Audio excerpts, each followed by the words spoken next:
Good morning, students. Today we will proceed further, and our next topic is literary sources on colonial India. Colonial India means in India under the colony of Britishers. British के समय जो India colony थी उनकी, तो उसमें जो literary जो sources मिले हैं, जो सूत्र मिले हैं हमें, तो उनके बारे में हम लोग ध्यान देंगे, लाइट थ्रो करेंगे. तो let's start. Numerous reliable sources are available for reconstructing the political, social, cultural and economic history of India for the period when it was a British colony. तो न्यूमरस बहुत सारे रिलायबल सोर्सेज मतलब the source on which we rely, जिन पे हम भरोसा कर सकते हैं.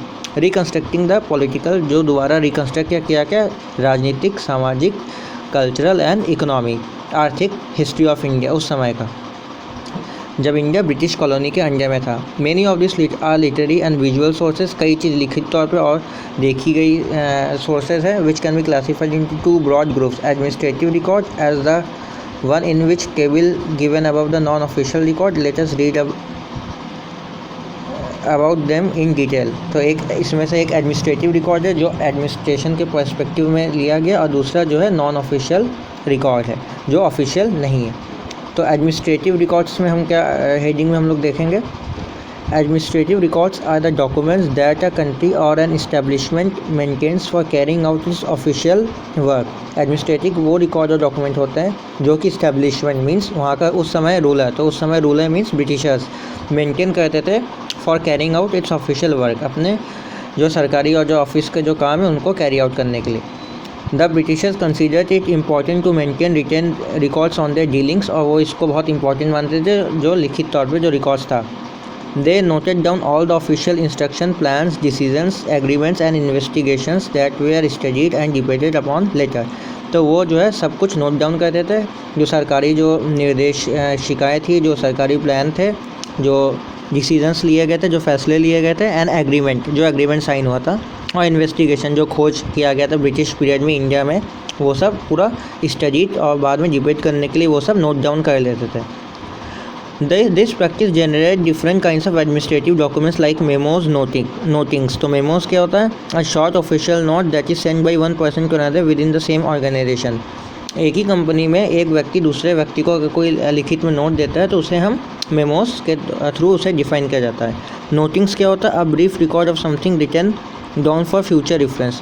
नोटिंग्स होता है जो आगे के लिए, भविष्य में जो काम आए उसके लिए जो नोट डाउन करते हैं उसे हम नोटिंग्स बोलते हैं.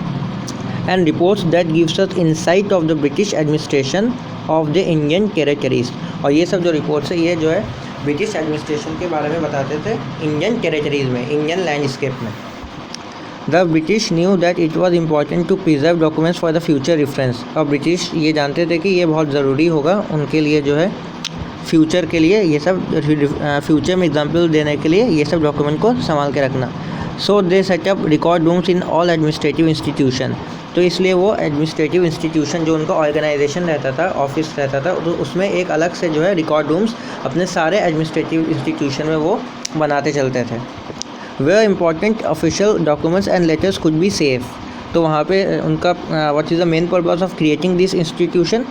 The main purpose is that they have to keep all the records, documents, related letters, memos in a very safe manner. बहुत ही संभाल के जाते वो ख़राब ना हो जाए और आगे के फ्यूचर यूज़ के लिए, क्योंकि पहले ही बताया गया है जब फ्यूचर रेफरेंस के तौर पे उसका इस्तेमाल किया जा सके. Figure 1 archives. आर्काइव्स क्या होता है, a place where historical records are kept. एक ऐसी जगह जहाँ पुराने तथ्य जमा किए जाते हो. Archives and museums were specially establish to preserve important records. जैसे कि हम देख रहे हैं ये फिगर 1 पे भी अगर हम ध्यान देंगे तो फिगर 1 पे लिखा है preserve records of the government of India during British rule and post independence period. Means जो रिकॉर्ड्स को जो संभाल के जो रखा गया है किस समय, ब्रिटिशर्स के पीरियड में and post independence period. Post means after we have gained और अचीव आवर इंडिपेंडेंस. आज़ादी मिलने के बाद और आज़ादी मिलने से पहले ब्रिटिशर्स के समय जो म्यूज़ियम्स, ये म्यूज़ियम की फ़ोटोज़ है जहाँ ये रखा गया. नेक्स्ट क्लास में हम लोग लिटरेरी सर्वेस और कैलीग्राफी के बारे में ध्यान देंगे. आप लोग रिवाइज करते रहिए. Thank you.